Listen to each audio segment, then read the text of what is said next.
প্রিয় দর্শক, গ্লোরি টিভির পক্ষ থেকে আপনাদের জানাচ্ছি আন্তরিক শুভেচ্ছা ও অভিনন্দন। বাংলাদেশে ডক্টর ইউনূসের আমলে এই 17 মাসে পদে পদে মানবাধিকার লঙ্ঘন হচ্ছে।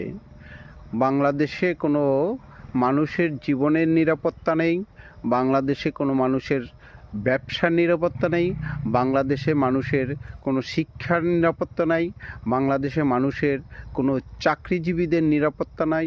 একটা অতিষ্ঠময় সময় পার করতেছে। সুতরাং এটা বিশ্ব মানবাধিকার সংস্থা এটাকে গুরুত্বের সহিত দেখা উচিত।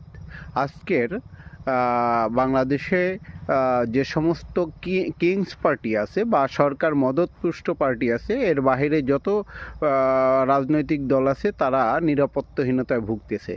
সাধারণ মানুষ ব্যবসা বাণিজ্য কোনোটাই করতে পারতেছে না।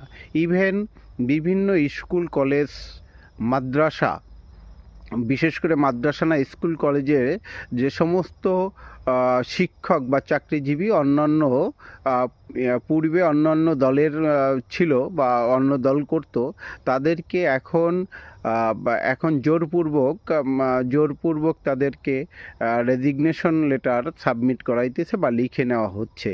এই হচ্ছে বাংলাদেশের অবস্থা। তো এছাড়া ইসলাম বাদে অন্যান্য যে সংখ্যালঘুরা আছে, সংখ্যালঘু মানুষের কোনো জীবনের নিরাপত্তা নাই। কারণ দুদিন আগেই দেখেছেন যে ভালুকার সেই দীপু দাসের মৃত্যুর ব্যাপারটা এক লোমহর্ষক মৃত্যু।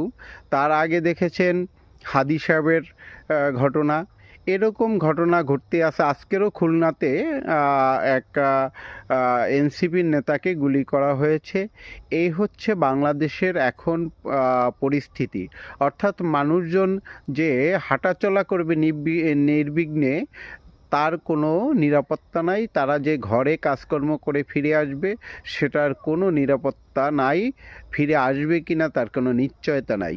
আজকেরও রাজশাহী বিশ্ববিদ্যালয়ে আওয়ামীপন্থী শিক্ষকদের প্রায় 10 জনের রেজিগনেশন নিয়ে নেওয়া হয়েছে, ডিনদের, এদের উপাধি ডিন। এই হচ্ছে বাংলাদেশের অবস্থা। দর্শক, এভাবে কি একটা দেশ চলতে পারে? এভাবে কি একটা নির্বাচন হয়ে কি হবে? এরা বিভিন্ন দলকে বাদ দিয়ে নির্বাচনের দিকে যাচ্ছে, তাতে বা কি শান্তি আসবে? আসবে না দর্শক। এই শান্তি আসবে না আসবে এই নির্বাচনে?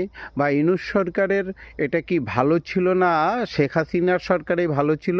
এর মতামত আমার কমেন্টস বক্সে আপনারা জানাবেন। সবাই ভালো থাকুন।